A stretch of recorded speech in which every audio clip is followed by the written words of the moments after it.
ये चार जगह ऐसी है जहां पर यदि आपका अपमान हो जाए तो समझ लेना कि भगवान की कृपा हुई। चार जगह शिव महापुराण की कथा में तारकासुर के तीन बेटे तारकाक्ष, विदुम, माली और अम्लाक्ष की कथा कर रही है। शिव महापुराण की कथा कर रही है। शिव महापुराण की कथा जो वेदव्यास जी ने वर्णन करी है, चार स्थान ऐसे हैं जहां पर यदि आपका अपमान हो जाए तो समझ लेना कि भगवान ने तुम पर कृपा करी। चार स्थान। पहले नंबर का, माता, घर की मां अगर तुम्हारा अपमान कर दे, अपशब्द कह दे, ताने दे दे, गाली दे दे, आड़ा टेढ़ा बोलकर तुम्हारा अपमान कर दे तो समझ लेना कुछ परमात्मा की कृपा हुई है, तेरा भाग्य चमकने वाला। दूसरे नंबर पर पिता, घर का पिता अगर आपका मान लो किसी भी रूप में अपमान कर देते हैं या शब्द कर देते हैं या आड़ा टेढ़ा कर देते हैं तो बुरा नहीं मानना। पिता किसी पुत्र का यदि अपमान कर देता है, अपने पुत्र का यदि शब्द कह भी देता है तो बेटे का भाग्य बदल देता है पिता के अपमान से। तीसरा, शिक्षक, गुरु। जिस गुरु की दृष्टि में कपट ना हो, छल ना हो, बेईमानी ना हो, वो गुरु अगर अपमान भी कर देता है, तुमको शब्द अपशब्द कह भी देता है तो वो तुम्हारी किस्मत को बदल देता है। स्वयं गुरु द्रोणाचार्य का चरित्र पढ़ना, जिस गुरु ने कितना कितना कहा और बेटे वो शिष्य उसका जीवन कम। चौथे नंबर का, शिव महापुराण की कथा में गए हो, शंकर की चौखट पर गए हो, मंदिर में गए हो, देवालय में गए हो, तुम बहुत ऊंचे पद पर क्यों ना हो और वहां पर भी अगर कोई तुम्हें धक्का मार दे या शब्द कह दे या कुछ तुम्हारा अपमान कर दे तो समझ लेना परमात्मा ने तेरे को अच्छा चुनकर उन्नति की है। शिव महापुराण में चार स्थान बताए हैं जहां पर यदि आपका अपमान हो जाए, आपको अपशब्द कह दिया जाए, ताने दे दिए जाए, आड़ा टेढ़ा भी कह दिया जाए तो समझ लेना कि कुछ हमारा पुण्य उदय हुआ होगा, इसलिए परमात्मा ने ये लीला रची है। सम्मान दुनिया देती है। सम्मान कौन देता है? जम के बोला, दुनिया देती है। घर के लोग सम्मान देंगे, परिवार वाले सम्मान देंगे, रिश्तेदार सम्मान देंगे, कुटुंब वाले सम्मान देंगे, समाज वाले सम्मान देंगे। अच्छा काम करोगे तो दुनिया के लोग सम्मान देंगे। सम्मान दुनिया के लोग देते हैं और अपमान मेरा महादेव देता है खुद। जा जा जा जा जा क्यों देता है?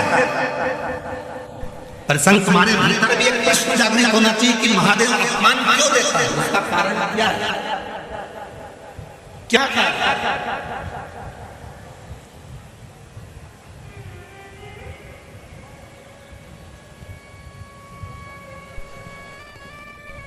महादेव पार्वती जी से कहते हैं, पार्वती अगर मेरा अपमान नहीं हुआ होता तो मैं भी 33 कोटि देवताओं की गिनती में बैठा होता।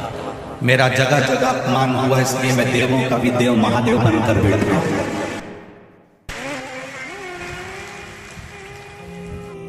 कई लोग अपमानजनक शब्द कह देते हैं, ऐसे कुछ नहीं हो सकता, चल निकल यहां से बाहर, निकल जाए यहां से।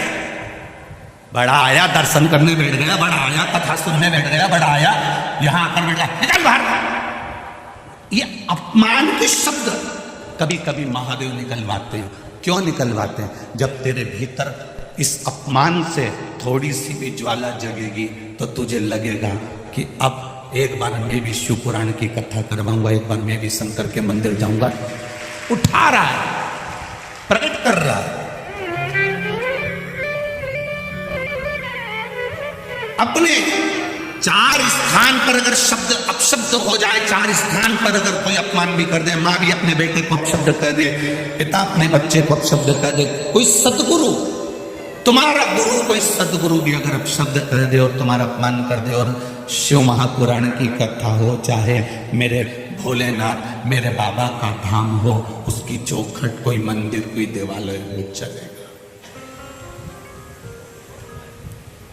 दुनिया के सताए लोग यहाँ सीने से लगाए, दरबार में भोले बाबा के दुख दर्द मिटाए। तुम उसकी शरण में आ गए, तुम उसके पास आ गए, तुम उसके नजदीक में आ गए। आवाज खींचना पड़ रही है उसको, देख नजदीक में उसके करीब में आ गए। उसके पास में अगर पहुंच गए और कुछ शब्द भी हो गए तो उसको सोच लेना कि महादेव ने तेरे लिए कुछ अच्छा सोचा होगा, कुछ अच्छा सोचा।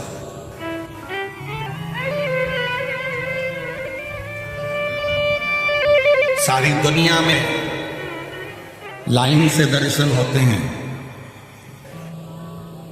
पंढरपुर चले जाओ, तिरुपति चले जाओ, सावरिया जी चले जाओ, तुम्हारी मर्जी पड़े जहां चले जाओ, सब जगह लाइन से दर्शन होते हैं, सब जगह लाइन से लोग पहुंचते हैं। एक उज्जैन का महाकाल और एक नाथद्वारा का श्री जी बाबा बिना लाइन के दर्शन देता है, धक्के में निकाल देता है। दोनों से पूछा गया, नाथद्वारा के श्री जी बाबा से भी पूछा गया और उज्जैन के महाकाल से भी पूछा गया कि तुम्हारे दरवाजे पर भक्त दर्शन करने आता है, धक्का खाकर जाता है, आपको बुरा नहीं लगता? देवाधिदेव महादेव ने और नाथद्वारा के श्री जी बाबा ने कहा, जो मेरे दरवाजे का धक्का खा लेता है फिर वो दुनिया के धक्के नहीं खा पाता।